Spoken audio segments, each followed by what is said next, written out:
అష్టాదశ పురాణములు గరుడ పురాణం ఆచారకాండ 27 బ్రహ్మమూర్తి ధ్యాన నిరూపణం. వీడియో చేసినవారు కంచి త్యాగరాజులు.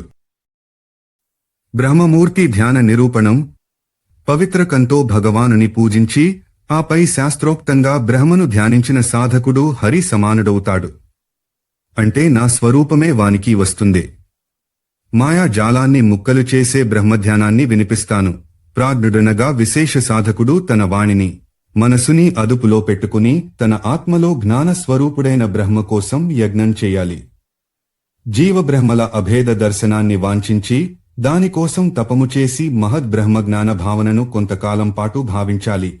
బ్రహ్మధ్యానమే సమాధి. అహం బ్రహ్మాస్మి అనే స్థాయికి చేరుకోవడం సమాధి ద్వారానే సాధ్యం. తనకంటే భిన్నుడు కాని బ్రహ్మను తురీయ రూపుడని కూటస్థ నిరంజన పరబ్రహ్మేని వేదాలు వర్ణించాయి. ఈ స్థితిని చేరుకోగలిగిన సాధకుడు దేహ, ఇంద్రియ, మనోబుద్ధ్యహంకారాలు, పంచమహాభూతాలు, పంచతన్మాత్రలు, గంధ, రస, రూప, స్పర్శ, శబ్దాలు, వివిధ గుణ, జన్మ, భోజన సేనాది భోగాలు వీటన్నిటికీ అతీతుడవుతాడు. మానవుడు తన శరీరాన్ని రథంగానూ ఆత్మను రతిగానూ ఊహించుకోవాలి. బుద్ధి సారథి, మనస్సు త్రాడు, ఇంద్రియాలు గుగ్గాలు. ఇంద్రియాలు, మనసు, ఆత్మలను కలిపి భోక్త అనే మాటతో గుర్తించారు మనీషులు. ఇంద్రియాలను జ్ఞాన సహాయంతో అదుపులో పెట్టుకునేవారే పరమపదాన్ని చేరుకోగలరు. స్వర్ధుని, అజ్ఞాన ప్రవాహం నిదాటి విష్ణువు లేదా పరబ్రహ్మనందుకోగలరు. అహింసాది ధర్మాలు, యమ శౌచాది కర్మ నియమాలు ఈ పరమ యోగ సాధనానికి సోపానాలు. పద్మాసనం వేసుకుని కూర్చోవాలి. ప్రాణాయామం చేయాలి. ప్రాణ, అపానాది వాయువులపై విజయాన్ని పొందడమే ప్రాణాయామమనబడుతుంది. ధారణ చేయాలి. మనస్సును నియంత్రితం చేసుకోవడమే ధారణమనబడుతుంది. సమాధిగతులు కావాలి. మనస్సును బ్రహ్మపై లగ్నం చేయడమే కాక ఆయనలో కేంద్రీకృతం చేయాలి.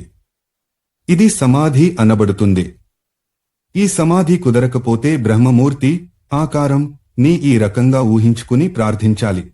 హృదయకమల కర్ణికా మధ్యంలో వెలిగేవాడు. శంఖ, చక్ర, గదా, పద్మములచే సుశోభితుడు, శ్రీవత్స చిహ్నుడు, కౌస్తుభ, వనమాల, లక్ష్మీ, కళ లచే అలంకృతుడు, నిత్యశుద్ధుడు, ఐశ్వర్య సంపన్నుడు, సత్య, పరమానంద స్వరూపుడు, ఆత్మ, జ్యోతి స్వరూపుడు, 24 విభిన్న ఆకారాలలో అవతరించినవాడు, శాలగ్రామాలలో ద్వారకా శిలలలో నివసించేవాడు, పరమేశ్వరుడు అయిన పరమాత్మయే ధ్యాన యోగ్యుడు. బ్రహ్మ నేను బ్రహ్మనే, అహం బ్రహ్మాస్మి. ఈ రకంగా సర్వేమ నియమాలను పాటిస్తూ ఏకాగ్రచిత్తంతో యోగ సాధనతో ధ్యానం చేసి పరమాత్మను తనలోనే చూడగలిగేవాడు కోరుకుంటే ఏదైనా దొరుకుతుంది. అతడు వైమానిక దేవుడైపోతాడు. నిష్కాముడై ఈ బ్రహ్మమూర్తిని ధ్యానిస్తూ ముక్తినొందుతాడు.